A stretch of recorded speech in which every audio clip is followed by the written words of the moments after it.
74वें स्वतंत्रता दिवस की पूर्व संध्या पर देश विदेश में रह रहे भारत के सभी लोगों को बहुत बहुत बधाई और ढेर सारी शुभकामनाएं।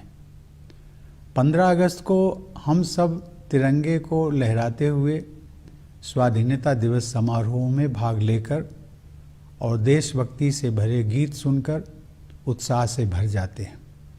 हमारे युवाओं के लिए यह स्वाधीनता के गौरव को महसूस करने का दिन है। इस अवसर पर हम अपने स्वाधीनता सेनानियों के बलिदान को कृतज्ञता के साथ याद करते हैं। उनके बलिदान के बल पर ही हम सब आज एक स्वाधीन देश के निवासी हैं। हमारे स्वाधीनता संग्राम के आदर्शों की नींव पर ही आधुनिक भारत का निर्माण हो रहा है।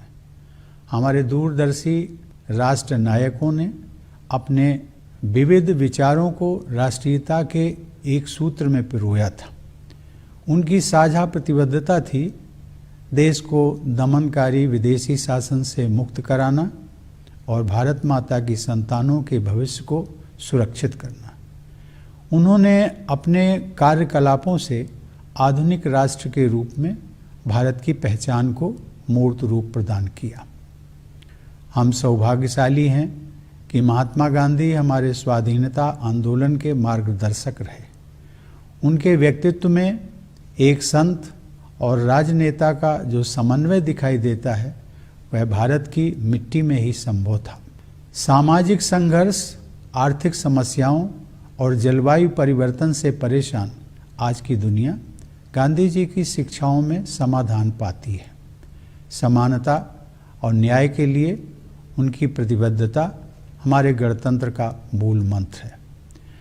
गांधी जी के बारे में युवा पीढ़ी की जिज्ञासा और उत्साह को देखकर मुझे अत्यंत खुशी होती है। प्यारे देशवासियों, इस वर्ष स्वतंत्रता दिवस के उत्सवों में हमेशा की तरह धूमधाम नहीं होगी। इसका कारण स्पष्ट है। पूरी दुनिया एक ऐसे घातक वायरस से जूझ रही है जिसने जनजीवन को भारी क्षति पहुंचाई है और हर प्रकार की गतिविधियों में बाधा उत्पन्न की है। इस वैश्विक महामारी के कारण हम सबका जीवन पूरी तरह से बदल गया है।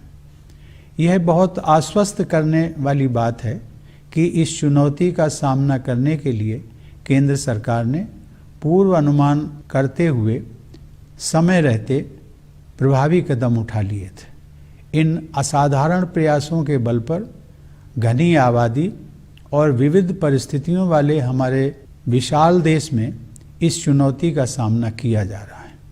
राज्य सरकारों ने स्थानीय परिस्थितियों के अनुसार कार्रवाई की। जनता ने पूरा सहयोग दिया।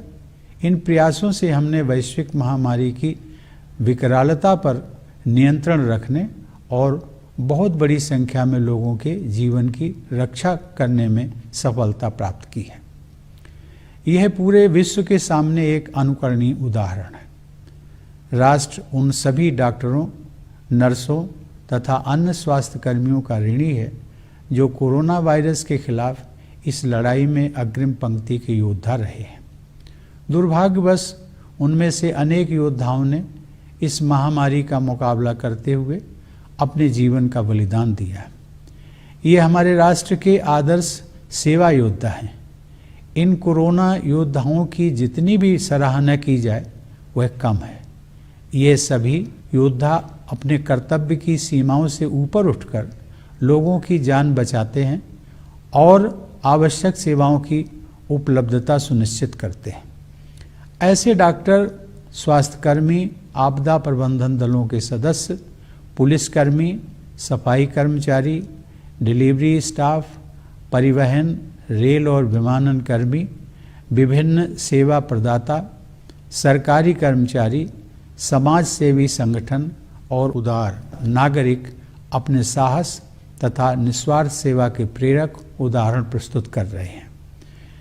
जब गांव और नगर में कामकाज रुक जाता है और सड़कें सुनसान हो जाती हैं, तब अपने अथक परिश्रम से ये कोरोना योद्धा सुनिश्चित करते हैं कि लोगों को स्वास्थ्य सेवाएं और राहत, पानी और बिजली, परिवहन और संचार सुविधा, दूध और सब्जी, भोजन और किराने का सामान, दवा और अन्य आवश्यक सुविधाओं से वंचित न होना पड़े। ये अपनी जान को भारी जोखिम में डालते हैं ताकि हम सब इस महामारी से सुरक्षित रहें और हमारा जीवन तथा आजीविका दोनों चलती रहे। इसी दौरान पश्चिम बंगाल और उड़ीसा में आए अम्फान चक्रवात ने भारी नुकसान पहुंचाया, जिससे हमारी चुनौतियां और बढ़ गईं। इस आपदा के दौरान जानमाल की क्षति को कम करने में आपदा प्रबंधन दलों, केंद्र और राज्य की एजेंसियों तथा सजग नागरिकों के एकजुट प्रयासों से काफ़ी मदद मिली। पूर्वोत्तर और पूर्वी राज्यों में देशवासियों को बाढ़ के प्रकोप का सामना करना पड़ रहा है। इस तरह की आपदाओं के बीच समाज के सभी वर्गों के लोग एकजुट होकर संकटग्रस्त लोगों की मदद करने के लिए आगे आ रहे हैं। प्यारे देशवासियों, इस महामारी का सबसे कठोर प्रहार गरीबों और रोजाना आजीविका कमाने वालों पर हुआ है। संकट के इस दौर में उनको सहारा देने के लिए वायरस की रोकथाम के प्रयासों के साथ साथ अनेक जन कल्याणकारी कदम उठाए गए हैं। प्रधानमंत्री गरीब कल्याण योजना की शुरुआत करके सरकार ने करोड़ों लोगों को आजीविका दी है, ताकि महामारी के कारण नौकरी गंवाने, एक जगह से दूसरी जगह जाने तथा जीवन के अस्त व्यस्त होने के कष्ट को कम किया जा सके। लोगों की मदद के लिए सरकार अनेक कदम उठा रही है। इन प्रयासों में कॉरपोरेट सेक्टर, सिविल सोसाइटी और नागरिकों का भरपूर सहयोग मिल रहा है। किसी भी परिवार को भूखा न रहना पड़े, इसके लिए ज़रूरतमंद लोगों को मुफ्त अनाज दिया जा रहा है। मुफ्त अनाज उपलब्ध कराने के दुनिया के सबसे बड़े इस अभियान को नवंबर 2020 तक बढ़ा दिया गया। इस अभियान से हर महीने लगभग 80 करोड़ लोगों को राशन मिलना सुनिश्चित किया गया। राशन कार्ड धारक पूरे देश में कहीं भी राशन ले सकें, इसके लिए सभी राज्यों को one nation one ration card योजना के तहत लाया जा रहा है। दुनिया में कहीं पर भी मुसीबत में फंसे हमारे लोगों की मदद करने के लिए प्रतिबद्ध सरकार द्वारा वंदे भारत मिशन के तहत 10 लाख से अधिक भारतीयों को स्वदेश वापस लाया गया है। भारतीय रेल द्वारा इस चुनौतीपूर्ण समय में ट्रेन सेवाएं चलाकर वस्तुओं तथा लोगों के आवागमन को संभव किया गया है। अपने सामर्थ्य में विश्वास के बल पर हमने कोविड-19 के खिलाफ लड़ाई में अन्य देशों की ओर भी मदद का हाथ बढ़ाया है। अन्य देशों के अनुरोध पर दवाओं की आपूर्ति करके हमने एक बार फिर यह सिद्ध किया है कि भारत संकट की घड़ी में विश्व समुदाय के साथ खड़ा रहता है। क्षेत्रीय और वैश्विक स्तर पर महामारी का सामना करने के लिए प्रभावी रणनीतियों को विकसित करने में हमारी अग्रणी भूमिका रही है। संयुक्त राष्ट्र सुरक्षा परिषद की अस्थायी सदस्यता के लिए हाल ही में संपन्न चुनाव में मिला भारी समर्थन भारत के प्रति व्यापक अंतर्राष्ट्रीय सद्भावना का प्रमाण है। भारत की यह परंपरा रही है कि हम केवल अपने लिए नहीं जीते हैं, बल्कि पूरे विश्व के कल्याण की भावना के साथ कार्य करते हैं। भारत की आत्मनिर्भरता का अर्थ स्वयं सक्षम होना है, दुनिया से अलगाव या दूरी बनाना नहीं। इसका अर्थ यह भी है कि भारत वैश्विक बाजार व्यवस्था में शामिल भी रहेगा और अपनी विशेष पहचान भी कायम रखेगा। प्यारे देशवासियों, आज विश्व समुदाय वसुधैव कुटुंबकम अर्थात समस्त विश्व एक ही परिवार है कि उस मान्यता को स्वीकार कर रहा है जिसका उद्घोष हमारी परंपरा में बहुत पहले ही कर दिया गया था। लेकिन आज जब विश्व समुदाय के समक्ष आई सबसे बड़ी चुनौती से एकजुट होकर संघर्ष करने की आवश्यकता है, तब हमारे पड़ोसी ने अपनी विस्तारवादी गतिविधियों को चालाकी से अंजाम देने का दुस्साहस किया। सीमाओं की रक्षा करते हुए हमारे बहादुर जवानों ने अपने प्राण न्यौछावर कर दिए। भारत माता के वे सपूत राष्ट्र गौरव के लिए ही जिए और उसी के लिए मर मिटे। पूरा देश गलवान घाटी के बलिदानियों को नमन करता है। हर भारतवासी के हृदय में उनके परिवार के सदस्यों के प्रति कृतज्ञता का भाव है। उनके शौर्य ने यह दिखा दिया है कि यद्यपि हमारी आस्था शांति में है, फिर भी यदि कोई अशांति उत्पन्न करने की कोशिश करेगा तो उसे माकूल जवाब दिया जाएगा। हमें अपने सशस्त्र बलों, पुलिस तथा अर्धसैनिक बलों पर गर्व है, जो सीमाओं की रक्षा करते हैं और हमारी आंतरिक सुरक्षा सुनिश्चित करते हैं। मेरा मानना है कि कोविड-19 के विरुद्ध लड़ाई में जीवन और आजीविका दोनों की रक्षा पर ध्यान देना आवश्यक है। हमने मौजूदा संकट को सबके हित में, विशेष रूप से किसानों और छोटे उद्यमियों के हित में समुचित सुधार लाकर अर्थव्यवस्था को पुनः गति प्रदान करने के अवसर के रूप में देखा है। कृषि क्षेत्र में ऐतिहासिक सुधार किए गए हैं। अब किसान बिना किसी बाधा के देश में कहीं भी अपनी उपज बेचकर उसका अधिकतम मूल्य प्राप्त कर सकते हैं। किसानों को नियामक प्रतिबंधों से मुक्त करने के लिए आवश्यक वस्तु अधिनियम में संशोधन किया गया है। इससे किसानों की आय बढ़ाने में मदद मिलेगी। मेरे प्यारे देशवासियों, वर्ष 2020 में हम सब ने कई महत्वपूर्ण सबक सीखे हैं। एक अदृश्य वायरस ने इस मिथक को तोड़ दिया है कि प्रकृति मनुष्य के अधीन है। मेरा मानना है कि सही राह पकड़कर प्रकृति के साथ सामंजस्य पर आधारित जीवन शैली को अपनाने का अवसर मानवता के सामने अभी भी मौजूद है। जलवायु परिवर्तन की तरह इस महामारी ने भी यह चेतना जगाई है कि विश्व समुदाय के प्रत्येक सदस्य की नियति एक दूसरे के साथ जुड़ी हुई है। मेरी धारणा है कि वर्तमान संदर्भ में अर्थ केंद्रित समावेशन से अधिक महत्व मानव केंद्रित सहयोग का है। यह बदलाव जितना अधिक व्यापक होगा, मानवता का उतना ही अधिक भला होगा।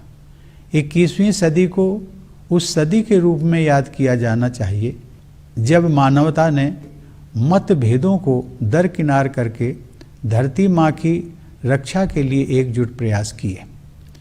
दूसरा सबक यह है कि प्रकृति रूपी जननी की दृष्टि में हम सब एक समान हैं तथा अपने जीवन की रक्षा और विकास के लिए मुख्यतया अपने आसपास के लोगों पर निर्भर हैं।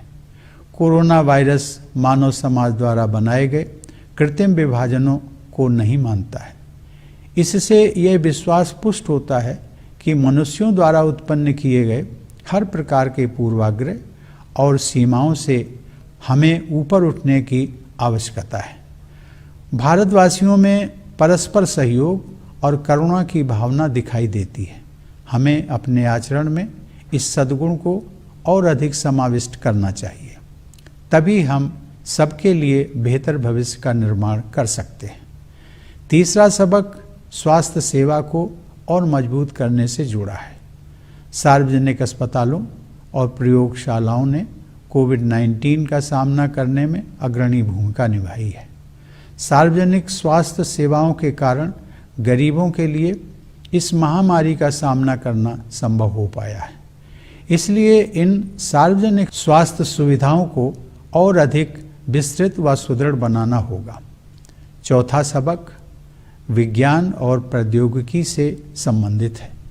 इस वैश्विक महामारी से विज्ञान और टेक्नोलॉजी को तेजी से विकसित करने की आवश्यकता पर और अधिक ध्यान गया है। लॉकडाउन और उसके बाद क्रमशः अनलॉक की प्रक्रिया के दौरान शासन, शिक्षा, व्यवसाय, कार्यालय के कामकाज और सामाजिक संपर्क के प्रभावी माध्यम के रूप में सूचना और संचार प्रौद्योगिकी को अपनाया गया है।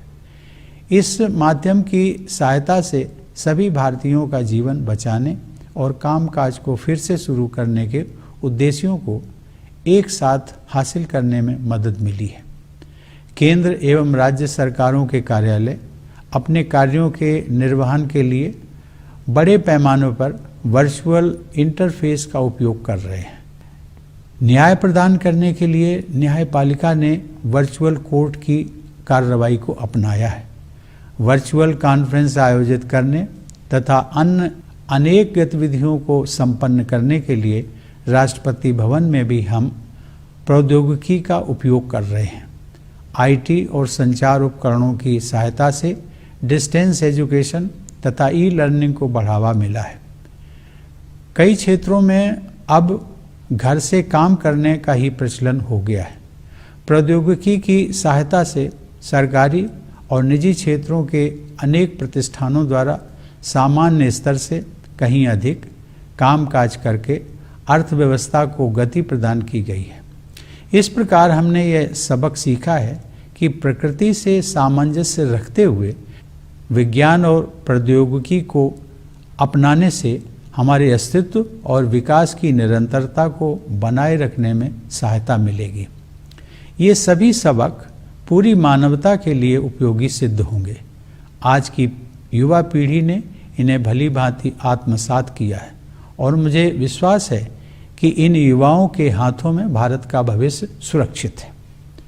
यह दौर हम सभी के लिए कठिन है। हमारे युवाओं की कठिनाई तो और भी गंभीर दिखाई देती है। शिक्षण संस्थानों के बंद होने से हमारे बेटे बेटियों में चिंता पैदा हुई होगी और फिलहाल वे अपने सपनों और आकांक्षाओं को लेकर चिंतित होंगे। मैं उन्हें ये बताना चाहूँगा कि इस संकट पर हम विजय हासिल करेंगे और इसलिए अपने सपनों को पूरा करने के प्रयासों में आप सभी युवाओं को निरंतर जुटे रहना चाहिए। इतिहास में ऐसे प्रेरक उदाहरण उपलब्ध हैं जहां बड़े संकटों एवं चुनौतियों के बाद सामाजिक, आर्थिक और राष्ट्रीय पुनर्निर्माण का कार्य नई ऊर्जा के साथ किया गया। मुझे विश्वास है कि हमारे देश और युवाओं का भविष्य उज्जवल है। हमारे बच्चों और युवाओं को भविष्य की ज़रूरतों के अनुसार शिक्षा प्रदान करने की दृष्टि से केंद्र सरकार ने हाल ही में राष्ट्रीय शिक्षा नीति लागू करने का निर्णय लिया है। मुझे विश्वास है कि इस नीति से गुणवत्ता से युक्त एक नई शिक्षा व्यवस्था विकसित होगी जो भविष्य में आने वाली चुनौतियों को अवसर में बदलकर नए भारत का मार्ग प्रशस्त करेगी। हमारे युवाओं को अपनी रुचि और प्रतिभा के अनुसार अपने विषयों को चुनने की आज़ादी होगी। उन्हें अपनी क्षमताओं को विकसित करने का अवसर मिलेगा। हमारी भावी पीढ़ी इन योग्यताओं के बल पर न केवल रोजगार पाने में समर्थ होगी बल्कि दूसरों के लिए भी रोजगार के अवसर उत्पन्न करेगी। राष्ट्रीय शिक्षा नीति एक दूरदर्शी और दूरगामी नीति है। इससे शिक्षा में इंक्लूजन, इनोवेशन और इंस्टीट्यूशन की संस्कृति को मजबूती मिलेगी। नई शिक्षा नीति के तहत मातृभाषा में अध्ययन को महत्व दिया गया है, जिससे बाल मन सहजता से पुष्पित पल्लवित हो सकेगा। साथ ही इससे भारत की सभी भाषाओं को और भारत की एकता को आवश्यक बल मिलेगा। किसी भी राष्ट्र को सशक्त बनाने के लिए उसके युवाओं का सशक्तिकरण आवश्यक होता है और राष्ट्रीय शिक्षा नीति इस दिशा में एक बड़ा कदम है। प्यारे देशवासियों, केवल 10 दिन पहले अयोध्या में श्री राम जन्मभूमि पर मंदिर निर्माण का शुभारंभ हुआ है और देशवासियों को गौरव की अनुभूति हुई है। देशवासियों ने लंबे समय तक धैर्य और संयम का परिचय दिया और देश की न्याय व्यवस्था में सदैव आस्था बनाए रखी। श्री राम जन्मभूमि से संबंधित न्यायिक प्रकरण को भी समुचित न्याय प्रक्रिया के अंतर्गत सुलझाया गया। सभी पक्षों और देशवासियों ने उच्चतम न्यायालय के निर्णय को पूरे सम्मान के साथ स्वीकार किया और शांति, अहिंसा, प्रेम एवं सौहार्द के अपने जीवन मूल्यों को विश्व के समक्ष पुनः प्रस्तुत किया। इसके लिए मैं सभी देशवासियों को बधाई देता हूँ। मेरे प्यारे देशवासियों, जब भारत ने स्वाधीनता हासिल की तो कुछ लोगों ने ये आशंका जताई थी कि लोकतंत्र का हमारा प्रयोग सफल नहीं होगा। वे हमारी प्राचीन परंपराओं और बहुआयामी विविधता को हमारी राज्य व्यवस्था के लोकतंत्रीकरण के मार्ग में बाधा समझते थे। लेकिन हमने अपनी परंपराओं और विविधता को सदैव अपनी ताकत समझकर उनका संवर्धन किया है और इसीलिए दुनिया का यह सबसे बड़ा लोकतंत्र इतना जीवंत है। मानवता की भलाई के लिए भारत को अग्रणी भूमिका निभाते रहना है। आप सभी देशवासी इस वैश्विक महामारी का सामना करने में जिस समझदारी और धैर्य का परिचय दे रहे हैं, उसकी सराहना पूरे विश्व में हो रही है। मुझे विश्वास है कि आप सब इसी प्रकार सतर्कता और जिम्मेदारी बनाए रखेंगे। हमारे पास विश्व समुदाय को देने के लिए बहुत कुछ है, विशेषकर बौद्धिक, आध्यात्मिक और विश्व शांति के क्षेत्र में। इसी लोक मंगल की भावना के साथ मैं प्रार्थना करता हूँ कि समस्त विश्व का कल्याण हो। सर्वे भवन्तु सुखिनः, सर्वे सन्तु निरामयाः, सर्वे भद्राणि पश्यन्तु मा कश्चित् दुख भाग भवेत्। अर्थात सभी सुखी रहें, सभी रोग मुक्त रहें, सब लोग अच्छाइयों पर ध्यान दें और किसी को भी दुख न भोगना पड़े। संपूर्ण विश्व के कल्याण का यह संदेश मानवता के लिए भारत का एक अनूठा उपहार है। एक बार फिर आप सबको 74वें स्वाधीनता दिवस की बधाई देते हुए आप सभी के अच्छे स्वास्थ्य एवं सुंदर भविष्य की कामना करता हूँ। धन्यवाद। जय Hind.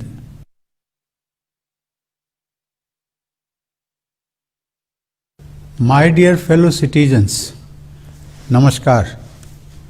It gives me great pleasure to greet all the people of India living in the country and abroad on the eve of the 74th Independence Day. August 15 fills us with the excitement of unfurling the tricolour, taking part in celebrations and listening to patriotic songs.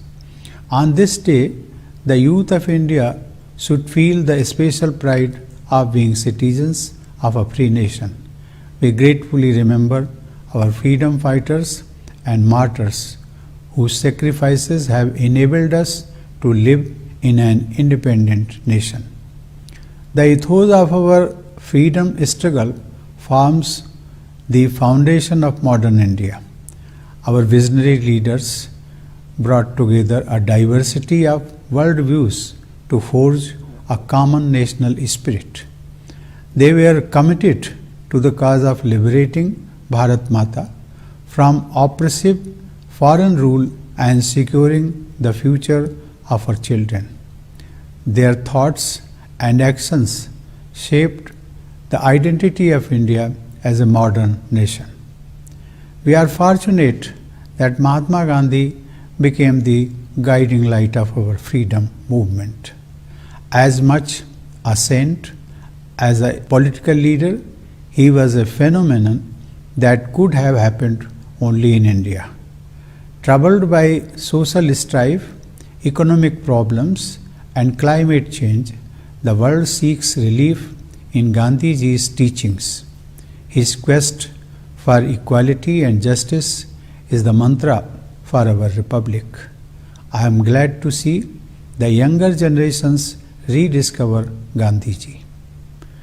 Dear fellow citizens, the celebrations of Independence Day this year will be rather restrained. The reason is obvious. The whole world confronts a deadly virus which has disrupted all activities and taken a huge toll. It has altered the world we lived in before the pandemic.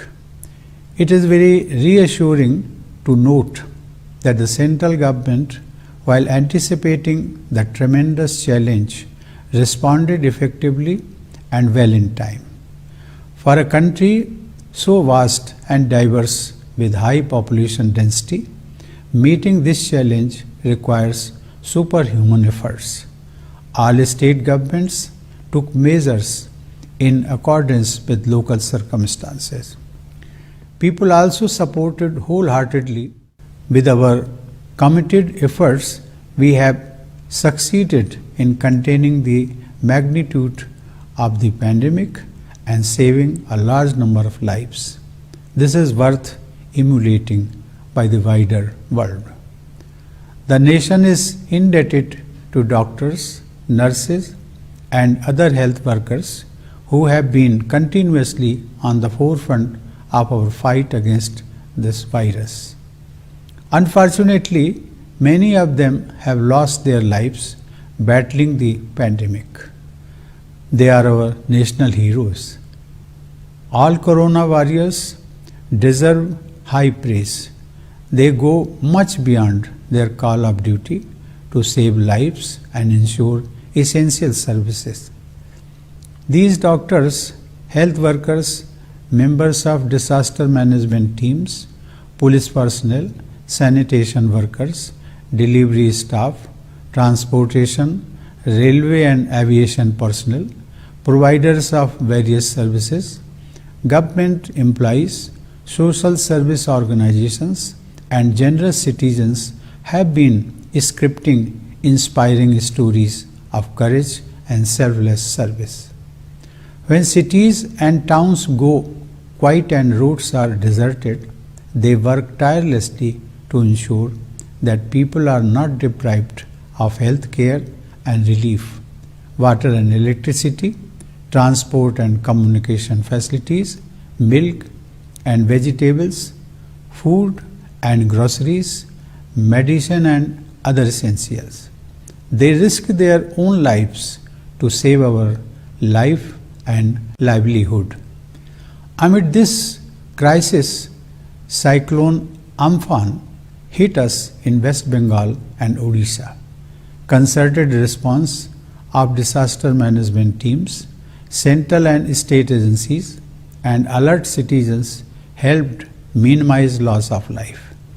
Floods have been disrupting lives of our people in the northeast and eastern states. Amid such onslaughts of disasters, it is gratifying to see all sections of society coming together to help those in distress. Dear fellow citizens, the poor and daily wage earners are the worst hit by the pandemic. In order to support them through this phase of crisis, virus containment efforts have been supplemented by welfare interventions. By introducing Pradhan Mantri Garib Kalyan Yojana, the government has enabled crores of people to earn their livelihood and mitigate the impact of job loss, dislocation, and disruption caused by the pandemic. The government continues to extend its helping hand through a number of initiatives supported wholeheartedly by the corporate sector, civil society, and citizens. The needy are being given free food grains so that no family goes hungry. The largest free food distribution program in the world has been extended till the end of November 2020 to provide succor to about 80 crore people every month. In order to ensure that migratory ration card holders get ration anywhere in the country, all states are being brought under the coverage of One Nation, One Ration Card scheme. Committed to taking care of our people stranded anywhere in the world, the government has brought back more than 10 lakh Indians under the Vande Bharat mission. Indian Railways has been operating train services in these challenging circumstances to facilitate travel and transportation of people and goods. Confident of our strengths, we reached out to help other countries in their fight against COVID-19. In responding to calls from countries for supply of medicines, India has once again shown that it stands by the global community in times of distress. We have been at the forefront in evolving regional and global strategies for an effective response to the pandemic. The overwhelming support India got at the elections for the non-permanent seat of the United Nations Security Council is a testimony to the goodwill we enjoy internationally. It has been the tradition of India that we do not just live for ourselves, but work for the well-being of the entire world. India's self-reliance means being self-sufficient without alienating or creating distance from the world.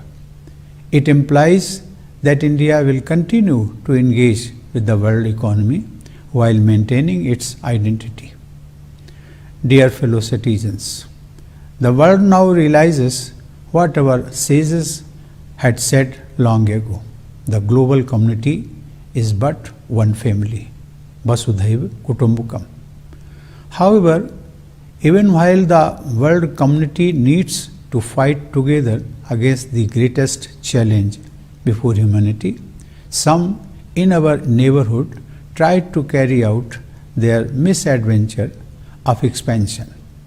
Our brave soldiers laid down their lives defending our borders. Those worthy sons of Bharat Mata lived and died for national pride. The entire nation salutes the martyrs of Galwan Valley. Every Indian feels grateful to their family members. Their bravery in combat has demonstrated that while we believe in peace, we are also capable of giving a befitting response to any attempt of aggression. We are proud of the members of our armed forces, paramilitary forces, and police personnel who protect the borders and ensure our internal security. I believe that in the fight against COVID-19, life and livelihood both are essential. We have looked at the current crisis as an opportunity to initiate reforms to revitalize the economy for the benefit of all, especially farmers and small entrepreneurs. Landmark reforms have been introduced in agriculture sector. Now farmers can have barrier-free trade and get the best price for their produce anywhere in the country. The Essential Commodities Act has been amended to remove certain regulatory restrictions on farmers. This will help raise farmers' income. Dear fellow citizens, we have learnt some tough lessons in the year 2020. The invisible virus has demolished the illusion that human being is the master of nature. I believe it is still not too late for humanity to correct its course and live in harmony with nature, the pandemic planet. The second lesson is that we are all equal before Mother Nature and we primarily depend on our fellow residents for survival and growth. Coronavirus does not recognize any artificial divisions created by human society. This reinforces the belief that we need to rise above all man-made differences, prejudices, and barriers. Compassion and mutual help have been adopted as basic values by the people in India. We need to further strengthen this virtue in our conduct. Only then can we create a better future for all of us. The third lesson is about augmenting health infrastructure. Public hospitals and laboratories have been leading the fight against COVID-19. Public health services have helped the poor cope with the pandemic. In view of this, public health infrastructure needs to be expanded and strengthened. The fourth lesson relates to science and technology. The pandemic has highlighted the need to accelerate developments in science and technology. During the lockdown and subsequent unlocking, information and communication technology has emerged as an effective tool for governance, education, business, office work, and social connect. It has helped meet the twin objectives of saving lives and resumption of activities. Offices of the Government of India and of the state governments have been extensively using virtual interface to discharge their functions.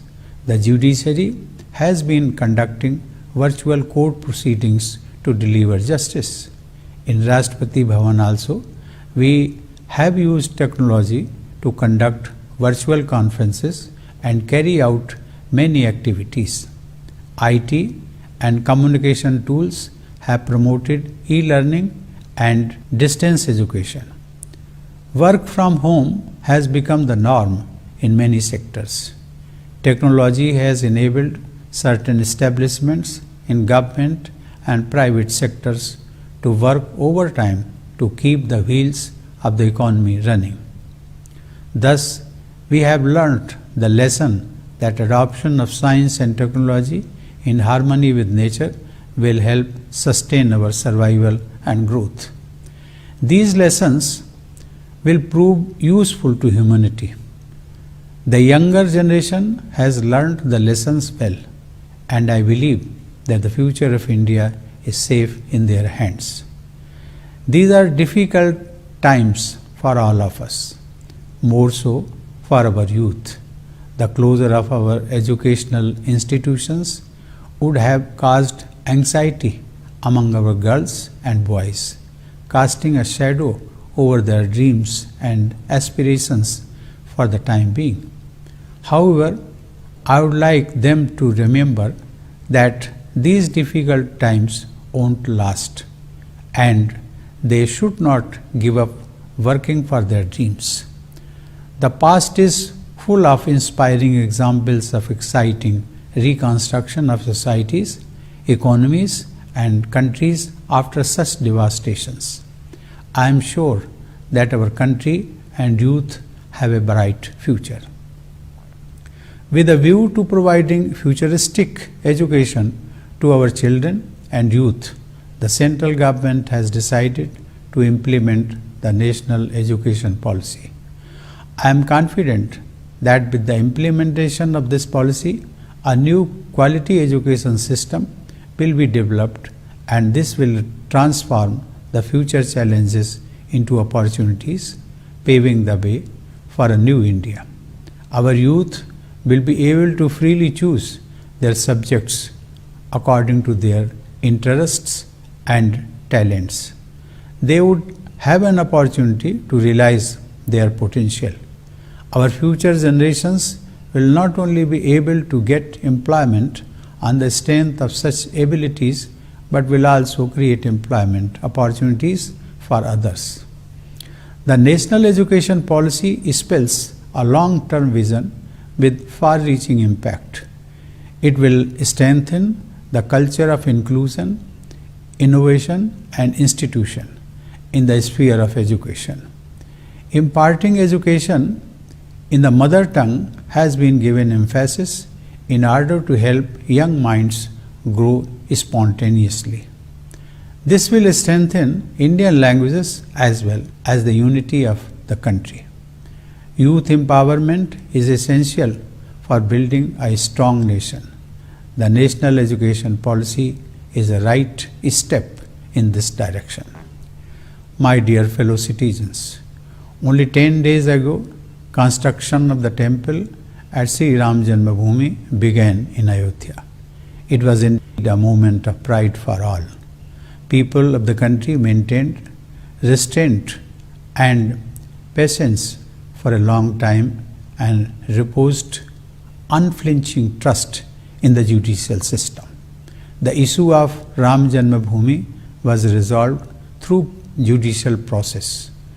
All concerned parties and the people respectfully accepted the verdict of the Supreme Court and displayed before the world Indian ethos of peace, non-violence, love and harmony. I congratulate all fellow citizens for their commendable conduct. Dear fellow citizens, when India won freedom, many predicted that our experiment with democracy will not last long. They saw our ancient traditions and rich diversity as hurdles in democratization of our polity. But we have always nurtured them as our strengths that make the largest democracy in the world so vibrant. India has to continue playing its leading role for the betterment of humanity. The patience and wisdom being demonstrated by all of you in coping with the pandemic has been appreciated all over the world. I am confident that you will continue to maintain caution and act responsibly. We have a lot to offer to the global community, especially for intellectual and spiritual enrichment and promotion of world peace. With this spirit, I offer a prayer for the well-being of one and all.